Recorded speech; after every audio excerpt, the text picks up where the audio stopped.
자, 안녕하세요. 스태티스틱스 공부하고 있고요. 자, 오늘은 그 descriptive statistics, 자, 기술 통계학이라 불렀던 것을 공부할 겁니다. 자, 크게 보면 이 기술 통계학은 뭐 그래프로 데이터를 누군가에게 describe 하느냐, 아니면 measure라는 것으로 describe 하느냐, 이렇게 크게 보면 두 가지로 쪼개집니다. 그래서 오늘은 이 그래프로 describe 하는 방법에 대해서 설명을 할 거고요. 자, 일단 다음 슬라이드에서 한번 본격적으로 시작해 보겠습니다.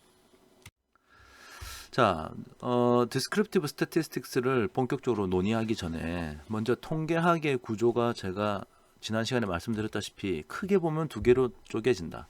descriptive statistics와 inferential statistics로 쪼개진다. 이렇게 얘기했습니다. 그래서 이 descriptive statistics는 이제 집중을 한번 해보면요. 크게 보면 두 가지로 나누어집니다. 그래서 그래프로 describe 하느냐, 아니면 measure, 즉 measure라는 것은 측도라고 우리가 부르는데요. 또 뭔가 측정해서 숫자로 표현하겠다는 거예요. 자, 그래프는 그림으로 표현하겠다는 거고, measure는 숫자로 한번 describe를 하겠다, 데이터를 describe 해보겠다, 이런 겁니다. 그래서 이제 나중에 오늘 이 동영상에는 포함하지 않을 거지만 나중에 이제 measure에는 크게 보면 central tendency, variability, shape 뭐 이런 것들을 다루게 된다라고 나중에 이제 공부할 거예요. 자, 이걸 공부하고 나면 이제 우리가 그 다음 이제 inferential statistics로 넘어가서요. inferential statistics에서는 크게 보면 estimation, 자, 우리가 나중에 이걸 추정이라고 이제 우리나라 통계학자들이 불렀고요. hypothesis test, 이것은 이제 가설 검정이라고 이제 부를 겁니다. 크게 보면 그렇게 두 개로 쪼개져요. 그 다음에 이 estimation은 종류가 포인트 에스티메이션, 인터벌 에스티메이션 뭐 이런 걸로 나중에 배우게 될 거고요. 하이파시스 테스트는 또 종류가 여러 가지 있어서 뭐 원 샘플 테스트, 투 샘플 테스트, 뭐 3개 이상의 샘플들을 테스트. 그다음에 categorical data analysis, 종류가 조금 다른 것도 배우고, categorical data analysis 들어가서 또 구체적으로 goodness of fit test, independence test 이런 것들을 배울 겁니다. 자, 그래서 통계학은 크게 보면 이 두 파트로 나누어진다. 자, 그래서 먼저 descriptive statistics를 공부하고, 자, inferential statistics로 넘어가면 되는데, 이게 그냥 바로 넘어갈 수가 없고 뭔가 준비물이 좀 필요해요. 자, 여기 제가 prerequisite이라고 해놓은 건데요.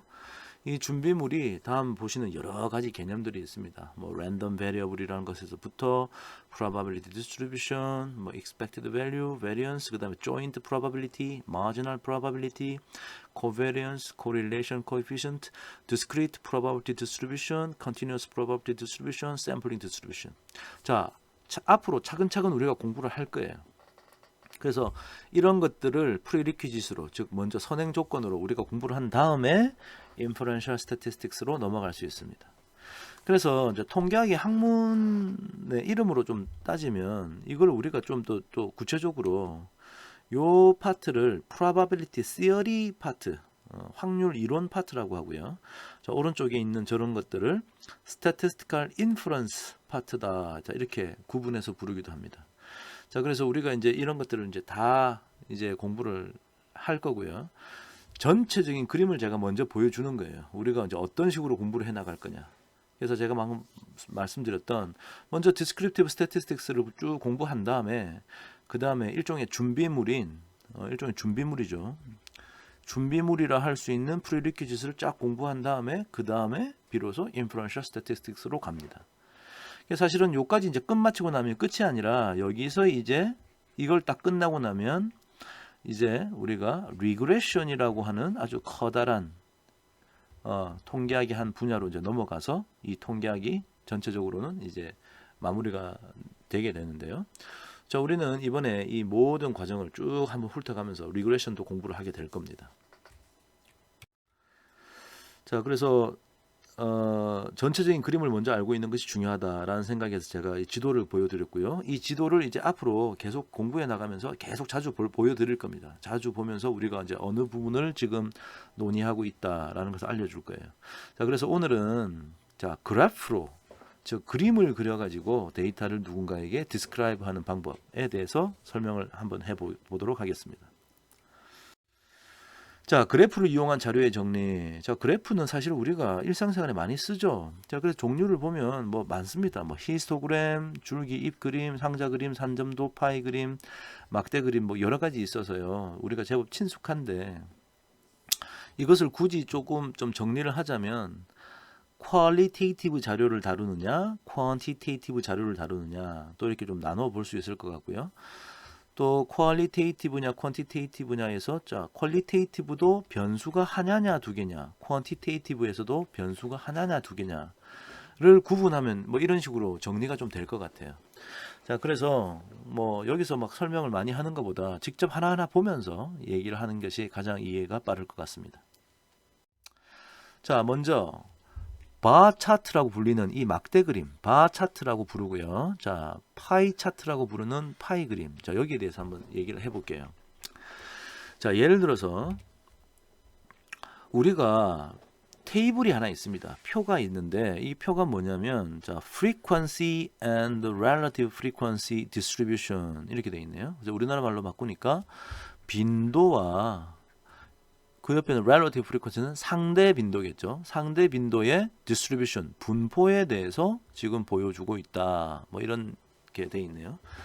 자, 이 데이터는 어떤 데이터냐면 예를 들어서 어느 회사에서 토탈 253명의 직원이 있는데 당신 대학 다닐 때 경영학에서 무슨 전공했습니까? 했더니 어떤 친구는 어카운팅 했습니다. 나는 파이낸스 했습니다. 나는 제너럴 매니지먼트, 나는 마케팅 세일즈, 나는 뭐 다른 거, 뭐 오퍼레이션스 매니지먼트 뭐 다른 거 했습니다.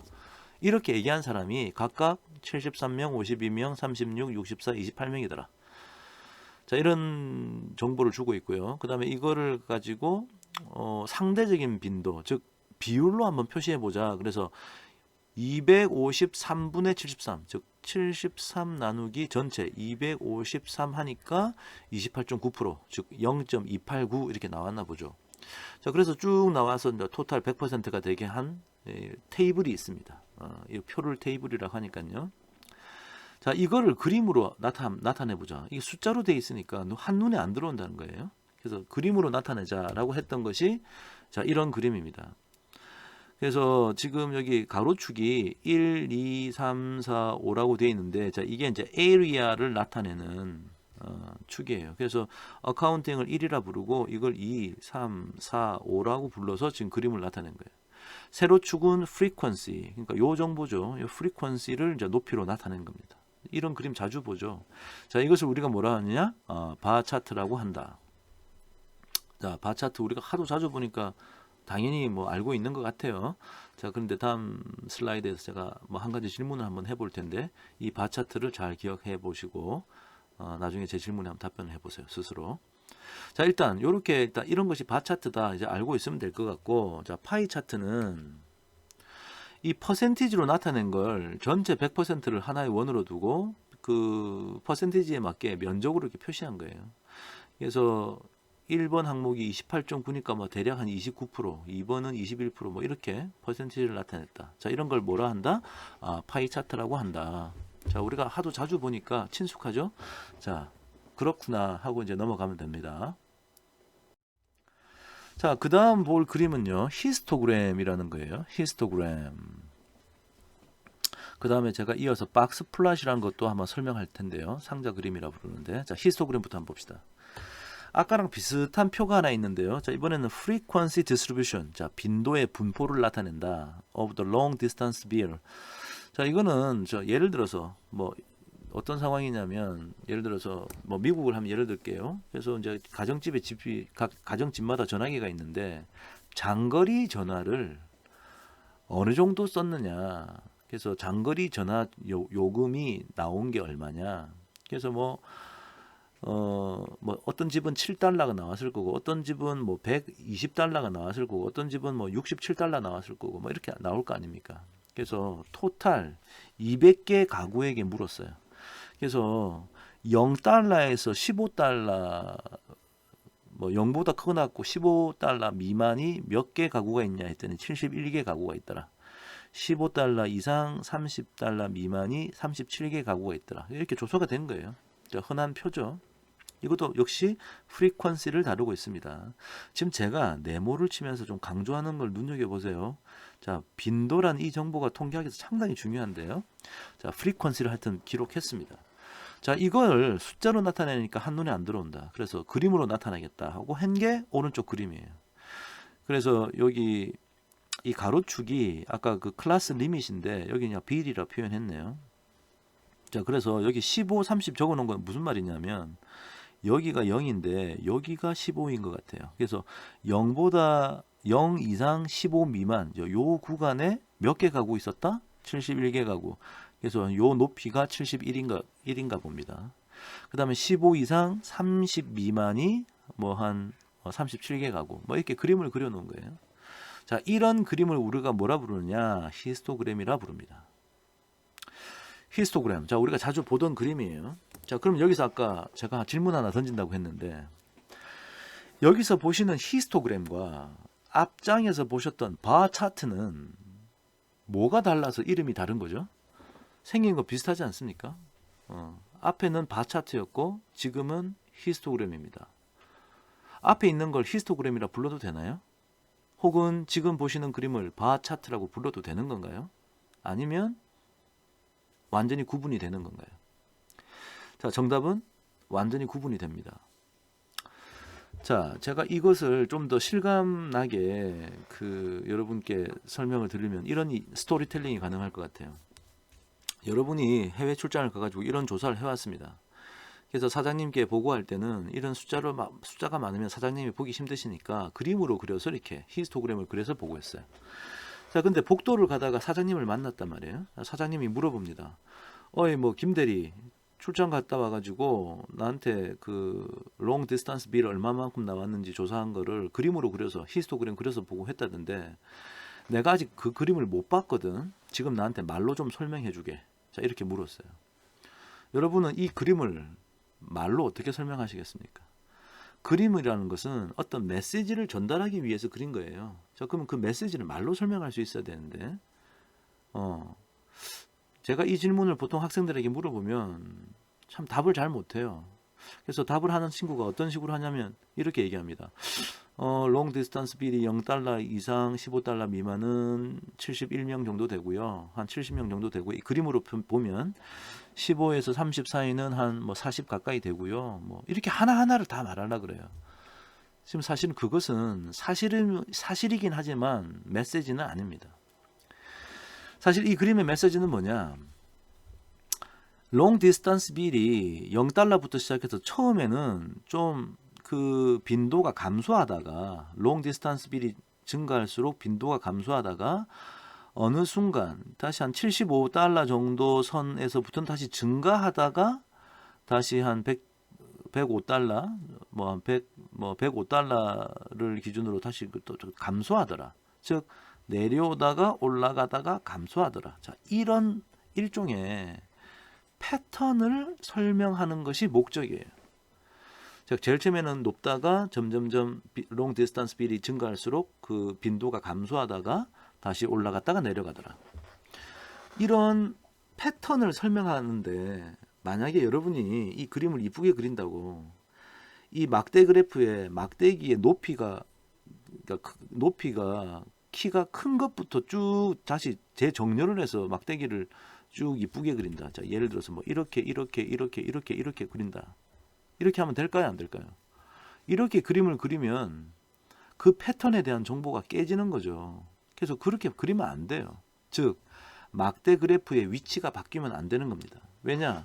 이 그림의 목적은 이 히스토그램의 목적은 이런 보다 통계적인 표현은 분포인데요. 분포의 모양을 보여주고자 하는 거지 정확한 값을 보여주는 게 목적이 아니거든요. 근데 아까 바 차트 생각해 보세요. 바 차트는 아까 뭐 어카운팅 전공, 뭐 파이낸스 전공, 뭐 제너럴 매니지먼트 전공 막대기가 있었는데 그때는 막대기의 위치가 이동해도 되나요? 아무 상관없어요. 이동해도 돼요. 근데 지금은 히스토그램에서는 이동하면 안 된다. 아주 큰 차이죠. 그래서 그림을 그릴 때는 그 전달하고자 하는 메시지가 뭔지를 생각하면서 잘 그려야 되는 거예요. 이쁘게 그리는 게 중요한 게 아니라. 아시겠죠? 자, 히스토그램과 바 차트의 차이에 대해서 말씀드렸습니다. 자, 히스토그램 설명드렸고요. 자, 이번엔 박스 플롯 설명해 볼게요. 박스 플롯은 어떻게 생겼냐? 자, 밑에 보시는 이런 그림입니다.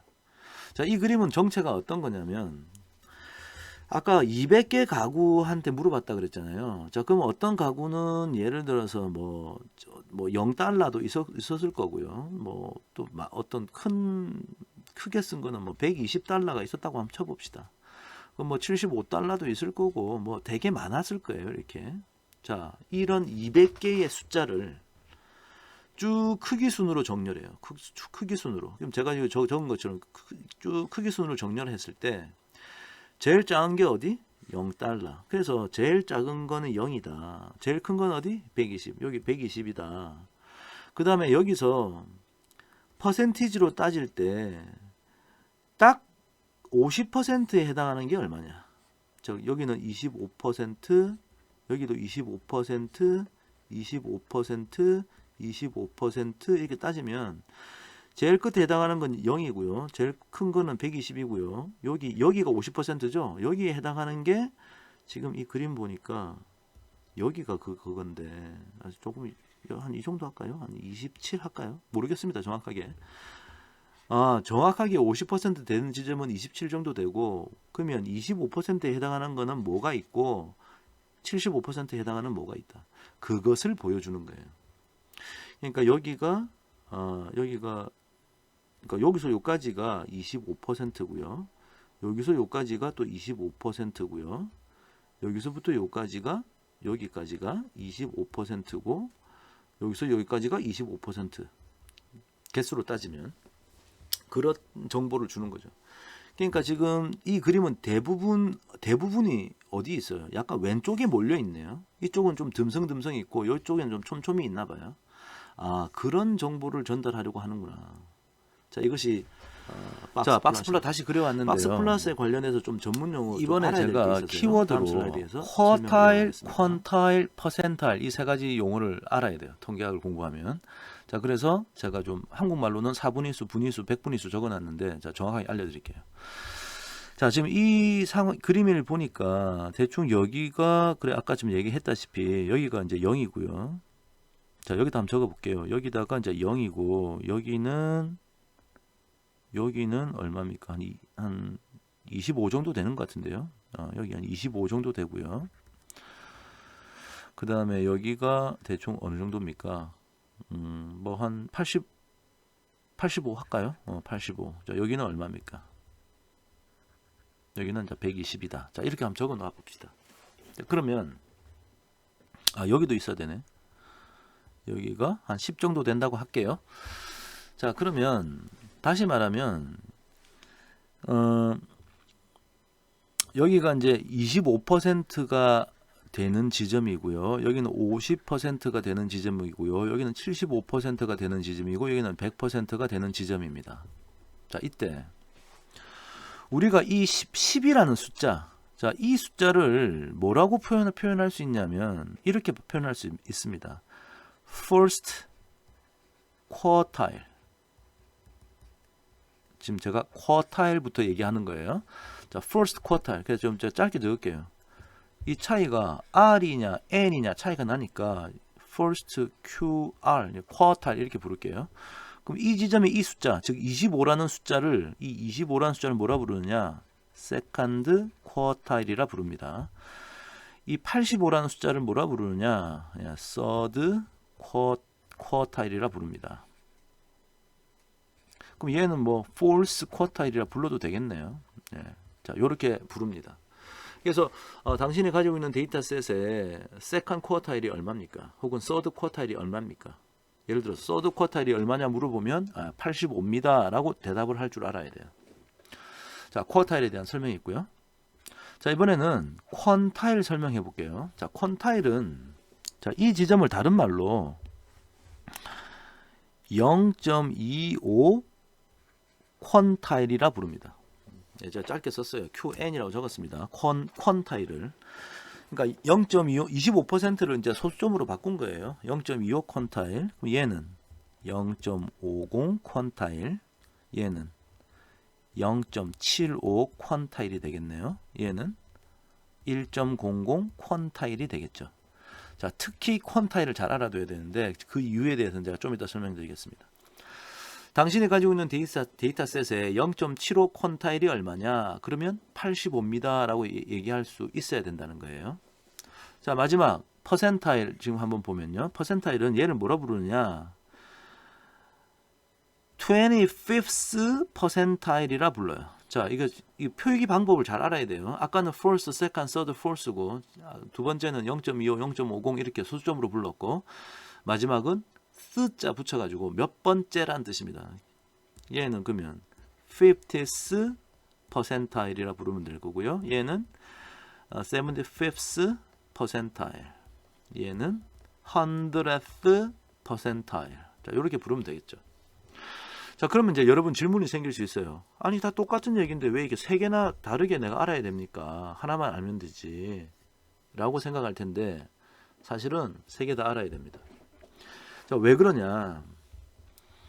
나중에 우리가 뭘 하다 보면 예를 들어서 0.6 정도 되는 곳, 한 이런 곳. 네, 방금 앞 슬라이드 설명하다 그냥 PPT가 넘어가 버렸는데요. 자, 제가 아까 어떤 얘기를 했냐면 여기가 예를 들어서 여기가 지금 한 10 정도 되고 여기가 한 25 되고 여기가 한 85 되고 여기 한 120처럼 보이는데요. 여기 어느 이 지점을 내가 지칭하고 싶다. 여기가 예를 들어서 아까 이 지점과 이 지점과 이 지점을 좀 구분해서 봅시다. 아까 얘는 first quartile이었고요. second quartile이었고요. 얘는 third quartile이었고 얘는 fourth quartile이었고요. 그 다음에 얘를 또 퀀타일로 나타내면 0.25 퀀타일, 0.50 퀀타일, 0.75 퀀타일, 1.00 퀀타일. 그 다음에 여기는 25th 퍼센타일, 75th 퍼센타일. 아니네요. 50th네요. 죄송합니다.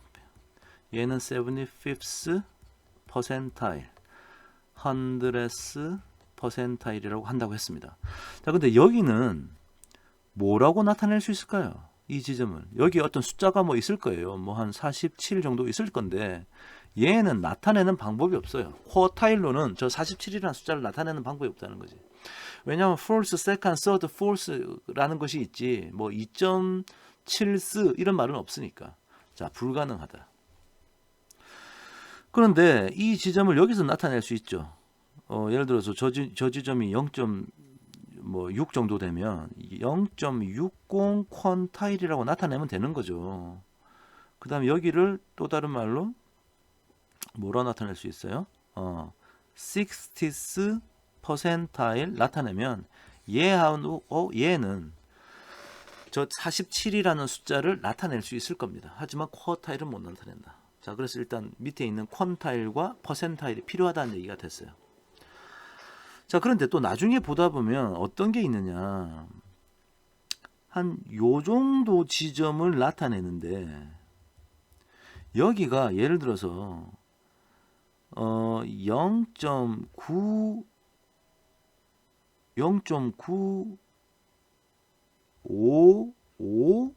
퀀타일이야. 그러면 이거는 즉 95.5% 위치에 해당하는 곳, 95.5%입니다. 자, 그러면 쿼타일로는 아까처럼 또 표현할 수 있는 방법이 없죠. 예. 나타낼 수가 없어요. 그 다음에 퀀타일은 나타낼 수 있고요. 퍼센타일은 어때요? 얘도 나타낼 수가 없어요. 왜냐하면 95.5스라는 말은 이렇게는 스자를 표현할 수가 없거든. 그러니까 퍼센타일도 안 되는 거지. 결국은 가장 일반화시켜서 적을 수 있는 방법이 이 퀀타일을 이용하는 겁니다. 그래서 퀀타일이라는 용어를 계속 이제 앞으로 사용할 거예요. 우리가 이럴 필요가 있거든요. 예를 들어서 상위 0.21%에 해당하는 뭐 값이 얼마냐 그 값을 지칭을 해야 될 때 숫자로 분명히 존재하는데 이렇게 지칭하고 싶을 때가 있단 말이에요. 자, 그럴 때 우리가 퀀타일을 주로 사용한다. 자, 퀀타일 잘 배웠습니다. 자, 그 다음에 그래프 또 종류 한번 볼게요. 자, 이번에는 두 개의 범주에 대한 막대 그림. 예를 들어서 여기 리더, 뉴스페이퍼, 오큐페이션을 나타내는 어떤 테이블이 있다. 자, 이거는 총 354명에게 물어봐가지고, 자, 당신 뉴스페이퍼 뭐 봅니까? 물어봤어. 그랬더니 뉴스페이퍼가 예를 들어서 GNM을 보는 사람, 포스트, 스타, 선 이 네 가지 종류가 있네요. 그래서 얘를 1, 2, 3, 4라고 이름을 먹여가지고 뉴스페이퍼 뭐 본다고 이게 답변한 사람들이 있는 거예요. 그 다음에 당신 직업이 뭡니까? 물어봤어. 오큐페이션이. 그랬더니 그 직업은 자 뉴스페이퍼는 그렇고 이 직업은 화이트 칼라, 블루 칼라, 프로페셔널이 있었던 거예요. 사무직이냐, 공장, 블루 칼라, 공장에서 일하는 사람이냐, 화이트 칼라, 사무직이냐, 프로페셔널, 무슨 전문직이냐. 그래서 이거를 1, 2, 3이라고 불러가지고 뭐 2, 1, 뭐 이렇게 막 숫자를 적어 답변을 했다는 거예요. 그래서 이런 표가 만들어졌습니다. 이걸 가지고는 뭔가 좀 한눈에 안 들어와요. 그래서 그나마 한번 좀 간략하게 만든다고 한 게 오른쪽 표입니다. 그래서 세로축은 이제 제일 첫 번째 칼럼은 뉴스페이퍼에 대한 구분이고 두 번째, 세 번째, 네 번째는 오큐페이션에 대한 구분. 그 다음에 이 안에 있는 숫자들은 여기에 있는 이 숫자들은 빈도를 나타냅니다. 프리퀀시를 나타낸단 말이에요. 자, 그래서 예를 들어서 이 21이라는 숫자는 이 21명이 이런 답변을 했는데 이 21명 중에 한 사람이 어떤 거예요? 뉴스페이퍼는 3을 보고 오큐페이션은 화이트 칼라네요. 그래서 이 354번째 이 친구가 뉴스페이퍼는 3번 뉴스페이퍼를 보고 오큐페이션은 2번이라고 했기 때문에 이 354번 이 사람이 이 21사람 중에 한 사람일 거예요. 요 안에 들어있을 겁니다. 자, 그래서 그런 걸 좀 제가 나타낸다고 이렇게 나타냈고요. 자, 근데 이 표가 아주 중요한 표인데요. 나중에 우리가 뒤에 가서 이런 표를 또 만나게 되고 이걸 사용하게 되는데 이 표의 이름을 기억해야 돼요. 자, 다 같이 한번 읽어볼까요? Contingency table. Contingency table. 자, 이걸 우리나라 말로는 뭐 교차 분할표라고 부르는 책도 있고요. 그냥 분할표라고 부르는 책도 있고 그냥 교차표라고 부르는 책도 있어요. 이게 좀 통일이 안 돼 있습니다. 자, 그래서 그냥 컨틴전스 테이블이라 부르겠습니다. 자, 이 컨틴전스 테이블이라는 게 나중에 아주 중요한 역할을 할 텐데요. 이 표가 자, 한번 이름을 좀 기억해 두시고요. 이거를 이것도 한눈에 안 들어와서 이걸 그림으로 그리면 이렇게 되겠죠. 여기 오큐페이션에 여기 여기 블루 칼라고요. 여기는 화이트 칼라고요. 여기는 프로페셔널이고 이거 좀 그림이 너무 작아서 잘 안 보이긴 한데 여기 GNM, 포스트, 스타, 선을 색깔 따라 여기가 이제 첫 번째가 GNM, 두 번째가 포스트지, 세 번째가 스타지, 네 번째가 선지. 자, 이렇게 그냥 높이로 그림을 나타낼 수 있을 겁니다. 자, 이것도 일종의 바 차트이긴 해요. 근데 앞에서 봤던 바 차트랑 좀 다른 것은 오큐페이션으로 구분하고 동시에 뉴스페이퍼로도 구분하는 그런 그림이죠. 사실 이런 그림을 보고 이게 뭐 정보가 한눈에 들어오기는 좀 어려운데 이제 어떤 메시지를 전달하려고 했냐면 블루 칼라보다 화이트 칼라보다는 전문직이 아무래도 교육 수준이 좀 높겠죠. 교육 수준이 높다 보니까 예를 들어서 이 보라색은 뭡니까? 이 두 번째 신문 이 포스트지네. 이 사실은 이 GNM하고 포스트지는 이 정치 경제를 다루는 거예요. 정치나 경제를 다루는 신문 잡지고요. 스타나 선은 연예 신문입니다. 연예계 종사 연예인들 영화 배우가 어떻다 저떻다. 우리나라 스포츠 서울 이런 신문이에요. 그래서 교육 수준이 높을수록 이 정치 신문을 좀 많이 보는구나. 이거는 이 첫 번째 GNM은 좀 비슷한데 조금 증가하는구나. 그 다음에 교육 수준이 좀 낮을수록 이런 그래프 보니까 블루 칼라일수록 연예 잡지를 많이 보는구나. 자, 그런 걸 좀 전달할 때 이런 그림을 그리기도 한다. 자, 그런 예를 한번 들 수 있는데요. 제가 좀 더 많은 예는 나중에 요 컨틴전스 테이블을 이용해서 요런 그림을 그려가지고 뭔가를 좀 의사결정을 해야 될 필요가 있을 때 또 좀 재미난 제가 예를 들어가지고 다른 설명을 좀 드리겠습니다. 지금 너무 많은 얘기를 할 필요는 없을 것 같아요. 자, 그 다음에 중요한 그림 산점도인데요. 자, 스캐터 플롯이라고 합니다. 아주 중요한 그림이에요. 자, 예를 들어 봅시다. 집을 예를 들어서 이게 사고 파는 부동산 업자가 있는데 부동산 업자가 조사를 해보니까 자기가 이 동네에 집을 파는데 그 집의 면적이 즉 사이즈가 이 정도 되면은 가격은 이 정도 되더라. 그 다음에 이런 면적은 이런 가격이 되더라. 자, 그렇게 해서 이 조사를 한 테이블이 있다고 하자. 집이 몇 개 있냐면 하나, 둘, 셋, 넷, 다섯, 여섯, 일곱, 여덟, 아홉, 열, 열하나, 12채의 집이 있습니다. 그래서 이거를 그림으로 그렸어요. 가로축은 사이즈, 세로축은 프라이스. 즉 어느 한 집은 사이즈와 프라이스가 있으니까 사이즈가 2354면은 이 동네에 있을 것 같고요. 프라이스가 315니까 한 요 동네 이거겠네요. 즉 이 점이 바로 이 집을 나타내는 거죠. 자, 그래서 총 12개의 점이 지금 찍혀 있습니다. 자, 이 그림을 일단 뭐라 부른다? 스캐터 플롯이라 부른다. 자, 그럼 우리는 스캐터 플롯을 왜 그리느냐? 지금 되게 중요한 대목이에요. 이걸 가지고 무슨 얘기를 하려고 하냐? 자, 예를 들어서 아까 또 예를 한번 들어볼게요. 사장님이 이렇게 물어보는 거예요. 사이즈하고 프라이스, 뭐 사이즈, 프라이스 이게 뭐냐? X하고 Y라고 합시다. X하고 Y를 이용해 가지고 산점도 스캐터 플롯을 나한테 그려서 가져왔다던데 내가 아직 못 봤거든. 그 그림이 전하는 메시지를 나한테 설명해봐 라고 하면 여러분 뭐라고 설명하시겠어요? 지금 이 그림을 보고. 자, 정답은 이겁니다. 집의 면적이 즉 X가 크면 클수록 Y 값이 커지는 경향이 있다. 이렇게 말씀하셔야 돼요. 자, 다시 영어로 쓰면요. Y tends to increase as X increases. 이렇게 써야지 정확한 메시지입니다. 제가 여기다 뭐라 적었냐면 tend to란 말을 썼어요. 즉 X가 증가함에 따라 Y가 증가하는 뭐뭐하는 경향이 있다 라고 설명을 했습니다. 만약에 여러분이 저 tend to를 빼버리면 그 말은 틀린 말이 돼요. 즉 X가 커질수록 Y가 커진다 이렇게 하면 틀린 말이 됩니다. 왜냐하면 예를 들어서 이 집과 이 집을 보세요. A 집과 B 집을 보면 B 집이 A 집보다 면적은 넓죠. 근데 가격은 낮죠. 즉 X가 크다고 Y가 큰 게 아니에요. 그런 점들도 있습니다. 하지만 전체적인 경향을 볼 때 X가 증가할 때 Y가 증가하는 경향이 있는 거죠. 자, 그래야지 정확한 판단입니다. 바로 그 메시지를 전달하려고, 즉 그림으로 디스크라이브 하려고 이런 스캐터 플롯을 그린 거예요.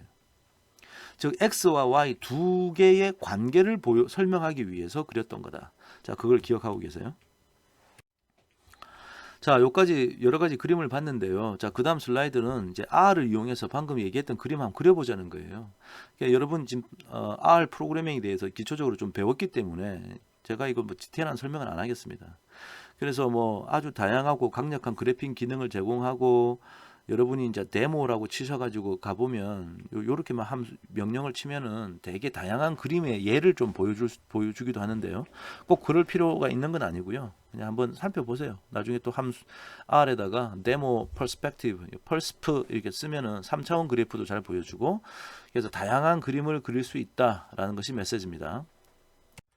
자, 그래서 그냥 몇 가지 한번 그려볼게요. R을 이용해서 그림을 그리는 것을 제가 R 프로그래밍은 여러분이 경험했기 때문에 이 코드를 제가 자세히 설명하지는 않겠습니다. 그래서 그냥 처음이니까 하나만 얘기하고 넘어가도록 할게요.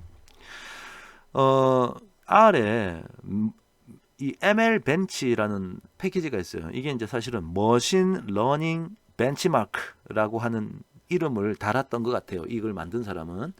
자, 그래서 요 패키지 안에 다양한 데이터셋도 학습용으로 들어있고 여러 가지 기능을 수행하는 함수들이 들어 있습니다. 그래서 일단 그냥 이 데이터셋을 한번 사용해 보려고 불렀고요. 그래서 라이브러리 선언을 하고요. 오존이라는 데이터셋 이 안에 들어 있어요. 자, 그래서 데이터 오존이라고 하면은 이제 데이터를 불러옵니다. 자, 그래서 이제 뭐 할 거냐면 그 오존에 있는 V8이라는 변수와 오존에 있는 V9이라는 변수 두 개 넣어가지고 플롯해라 하니까 오른쪽 보시는 것처럼 이런 산점도가 그려졌고요. 그 다음에 X 레이블, Y 레이블 이름을 이렇게 붙였네요. 그죠? 그 다음에 메인에다가 오존 쓰니까 타이틀이 붙었고요. 요거는 포인트 캐릭터 해가지고 이게 이 점 찍어 놓은 것을 어떤 형태로 이제 뭐 사실은 뭐 사이즈 같은 걸 결정할 때 쓰는 거, 무늬를 결정할 때 쓰는 거고요. 지금 동그라미를 이제 그렸네요. 그 다음에 CEX는 이제 이 점의 크기를 결정할 때, 이 얼마나 크게 동그라미를 이렇게 동그라미 막 이렇게 동그라미 이렇게 그릴 거냐, 아니면 작게 그릴 거냐. 그 다음에 컬러는 레드로 해라. 그 다음에 X 리밋, Y 리밋. X 리밋은 0에서 100까지만 보여달라. 0에서부터 100까지를 보여달라라고 지정을 한 거예요. Y 리밋은 0에서 90까지. 0에서부터 요 꼭대기가 90인 것 같아요. 90까지 되는 곳만 보여달라. 그래서 이걸 만약에 이런 아규먼트를 여러분 안 치시면 뭐 그림을 이렇게 딱 보여줄 겁니다 아마. 근데 이제 이게 강제적으로 우리가 시킨 거예요. 자, 이렇게 해서 이런 그림을 그릴 수 있구나. 자, 이해하시고 여러분 이 코드를 직접 타이핑을 하면서 따라가서 한번 그려 보십시오. 자, 그 다음에 뭐 여러 가지 이렇게 선을 이렇게 그을 수도 있고요. 그 다음에 이게 별표 점을 찍을 수도 있다라는 설명이 나오니까 각자 한번 해보기 바랍니다. 그래서 뭐 AB 라인, 여기는 A는 기울기, A가 절편이고요. B는 기울기를 나타내는 직선이다. 요 빨간색 직선, 요 보시는 그런 거 그거라는 얘기고. 그래서 한번 따라가 보시면 쉽게 이해할 수 있을 겁니다. 숫자도 좀 바꿔가면서요. 자, 그 다음에 얘도 이제 바 플랫 그리는 거 보여드리려고 했는데, 하여튼 카에다가 이런 거 집어넣고 트럭 SUV에다 숫자 집어넣고 칼럼 방향으로 바인드 시켜가지고 오토 데이터 만들었네요.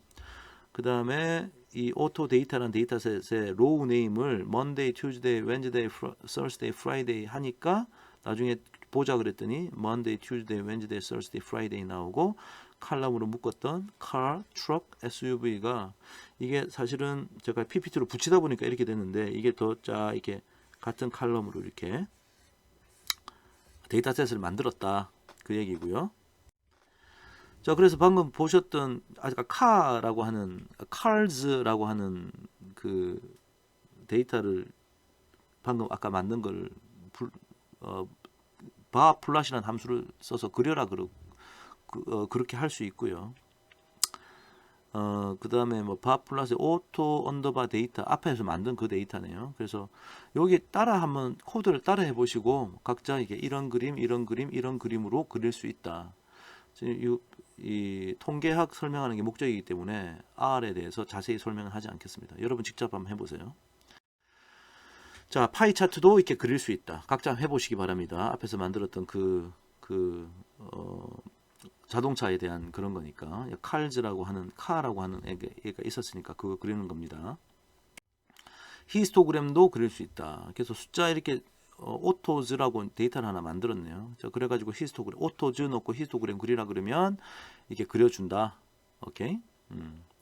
그래서 뭐 좀 아규먼트를 바꾸니까 원래는 프리퀀시인데 이게 덴시티라는 것으로 바뀌더라. 자, 그런 걸 한번 직접 해보시기 바랍니다. 자, 박스 플롯도 그릴 수 있다. 그래서 앞에서 오토스 만든 걸로 이렇게 박스 플롯 그리고 이거는 데이터를 불러왔네요. 자, inspect sprays라는 데이터셋을 불러와가지고 거기에 count라는 그 칼럼과 spray라는 칼럼이 있어가지고 count를 스프레이로 설명하라. 그러니까 스프레이 종류가 여러 개 있고 count가 이 세로축이 이제 count겠죠. 가로축이 이제 스프레이라는 값들이 이렇게 들어 있어서 사실은 이제 박스 플롯을 주로 사용하는 게 이렇게 비교를 하려고 그룹마다 비교할 때 이 박스 플롯이 아주 좋은 그림의 방식이 됩니다. 자, 그래서 각자 한번 해보시기 바랍니다. 자, 요까지. 자, 오늘은 그래프를 이용해서 데이터를 디스크라이브 하는 방법. 자, 그것을 다 설명했고요. 그것을 R로 구현하는 코드까지 보여드리면서 직접 한번 실습해 보라고 제가 말씀드렸습니다. 자, 오늘 수업 여기까지 할게요. 수고하셨습니다.